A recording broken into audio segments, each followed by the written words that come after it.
Comic books have not made it easy for a beginner to collect, with no real guide to all the characters, story arcs, and retcons, unlike manga where the start is pretty much book one of that series. But before that, hey, I'm Alex, and I want to share my perspective on getting into comics and the journey that came with it. Growing up, I was a big anime fan with childhood shows like Yu-Gi-Oh!, Pokemon, and Avatar, even though Avatar isn't technically an anime, but it's whatever. Because I've grown up watching anime, I've always kind of read manga and manhwa, but lately it feels kind of dull, and I was looking for something new to kind of spark my interest again. I've been a big fan of the MCU and the DC animated universe, so logically, I wanted to go to my local comic book shop and just grab a Spider-Man or Batman comic to get started.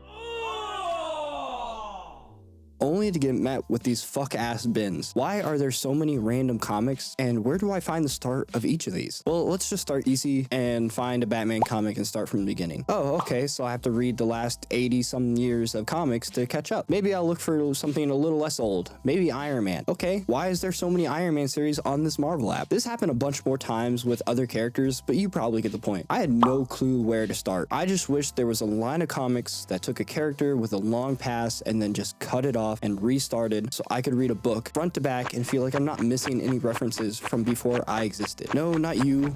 I'll talk about you later. The Ultimate Spider-Man. Yes, the original. I'll get to the new one. But after looking around, I found some suggestions for Ultimate Spider-Man, and I was instantly drawn to it because I feel like I didn't need 60-some years of knowledge to get into it. So I got the Marvel app and started reading. As a quick rating, probably about an 8 out of 10 for me, but I still went and bought the omnibus, and this was my first comic book. Also, for other new readers, if you don't know what an omnibus is, it's a book that has several issues that are all slammed in together and kind of contain the full story of what you need. So typically it'll collect like chapters 1 through 50 and any extra parts that are needed for the story. So after getting the omnibus, I swore I would never buy single issues, only volumes, trade paperbacks, and omnibuses. So the next comic I naturally had to get was Miles Morales Omnibus. You thought I was gonna fold, huh? But after reading those and finding out the Ultimate Universe exploded and had an ending that no one really was looking for, I thought about reading 616 Spider-Man and was met with this.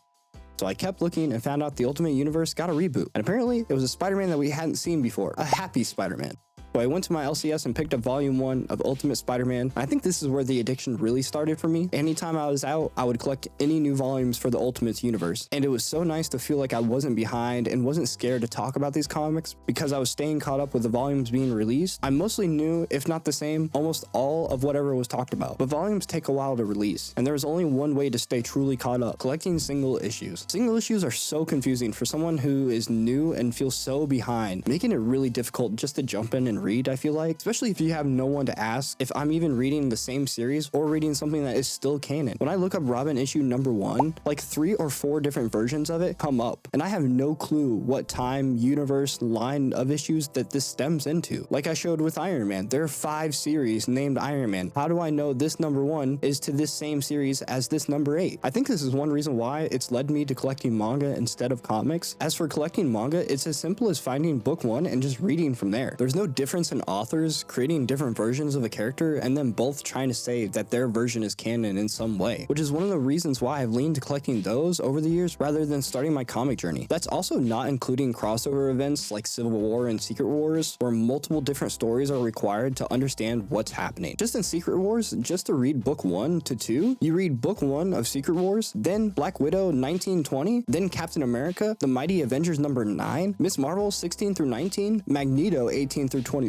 The Punisher 19 and 20, Ant-Man Last Days number 1, Silk number 7, Silver Surfer 13-14, and Loki Agent of Asgard 16 through 17. And that's not including things that were required to read before. But one of the good things that comics has done lately to allow new readers like me to get started is have series like the new Ultimate Universe and the new Absolute Universe. I won't lie, Absolute Batman has made me fold when it comes to collecting singles. I've loved Batman as a character, so Absolute Batman has just been a 10 for me. But Superman and Wonder Woman, I could never really get behind. I find the characters pretty boring usually, but the origin stories of this universe have changed my whole perspective, and I love them as characters now. But this has led me wanting the first issue of all the Absolute Universe, so I went to my local LCS and picked up the first one of each, except for Martian Manhunter because they didn't have it. This has led me to collect the Robin series with Tim Drake and the other one with Damian Wayne, the new run of Batman comics, Nightwing by Tom Taylor, and the new Batgirl, plus a couple more series. But to basically wrap this up, this is how I kind of started collecting and reading comics. So feel free to leave any suggestions and links to reading guides or anything that you might have felt made your comic journey easier for you, so we can hopefully convince maybe another person to take up this amazing hobby. Thanks for watching. Sub for more.